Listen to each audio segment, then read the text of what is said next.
This is Work-Life Wisdom, pursuing wiser organizational experiences one question at a time. I'm Elizabeth Nunziato. I am Hakan Özçelik. In these conversations, we're seeking organizational wisdom using an interdisciplinary approach. So we can explore some of the organizationally important topics by integrating scientific knowledge with theater, music, art, stories from executives, just to challenge some of the taken for granted assumptions about organizations so we can improve our organizational experiences. And we'll begin our conversations with anger and acting within boundaries. Anger, Hakan. Because it's a topic that beautifully lends itself to an organizational wisdom lens, simply because anger can be functional as well as dysfunctional. Actually, an angry employee can make some good changes in his or her organization if they can find a way to act their anger within boundary. You know, Hakan, when I think of anger, I think bad, improper, aggressive. And you are not alone. A lot of people think that way, although there's a ton of research showing the opposite, that anger can be good, it can be proper, and it's different from aggression. And we had some great insights from Dr. Deanna Geddes on our panel. Let's go to Deanna now. I purposely include these two pictures of these darling, angry children in my title slide because my goal tonight is to introduce another way of thinking about anger. It does not have to be a bad thing. It's actually a natural thing. It's just a natural response to a social norm violation that we find problematic in our environment. My research has shown it's not anger that really tends to be the problem, it's how we respond to anger that is really going to determine whether anger proves to be harmful or helpful in the organization and in our personal lives. Interestingly, while 90% of aggression tends to start with anger, only 10% of anger actually leads to aggression. Think about that. We get angry a lot. But way more often than not, that anger does not escalate to try and harm somebody. Okay. So it's very important to understand the distinctions there and to say, hey, anger, it does not necessarily have to be a bad thing. In fact, it can be a good thing. In fact, anger is important to spawn social movements that are necessary to improve our society. Those were some great insights. Can you, Hakan, for us, differentiate between trait anger and state anger? Yes, I think that's also important for our purposes because you can have an employee who's angry by disposition, so that employee is angry all the time.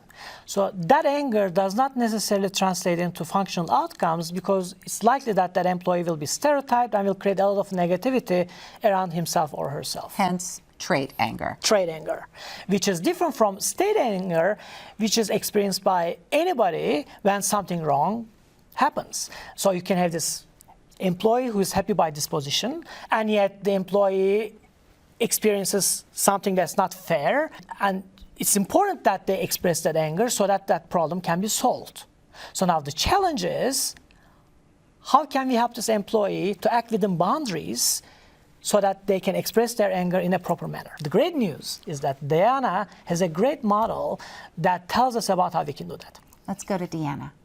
So the dual threshold model very simply argues that when you feel anger, so these feelings of anger that emerge that have kind of a cognitive and a physiological response so that you can say, hey, I'm feeling angry. When we feel anger in an organization, this can be manifested in three different ways.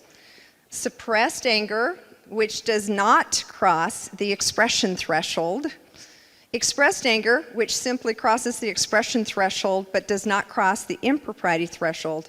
And deviant anger, anger that has gone too far. It has crossed the line, if you will, and it is viewed by those who witness it as inappropriate. So the goal here is to find the right balance, what's acceptable. And we know that there's a need to be what we call bounded emotionality in organizations. We don't just express every time we get angry, we express it. In fact, this is very situational in anger. So to end very simply, just a few thoughts on what we can do to respond. My research has shown by far the most damaging type of workplace anger is suppressed anger.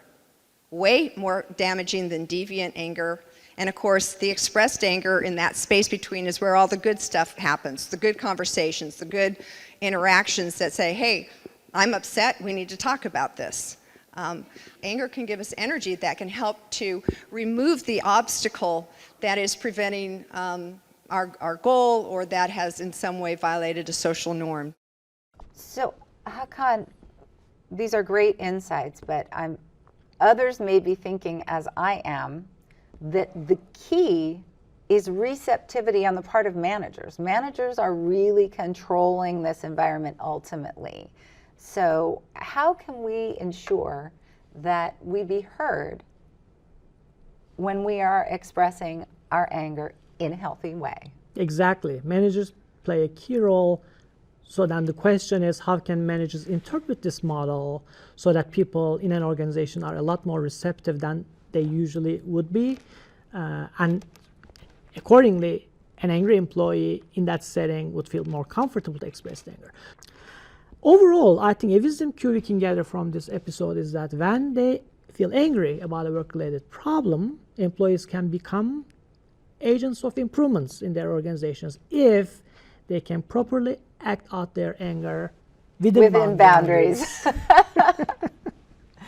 At the same time, though, following the steps of wisdom approach, we need to ask more questions. And I think a question that naturally comes out of this is that, okay, now that we know acting within boundaries can help employees to solve organizational problems, would it also help for their interpersonal problems at work?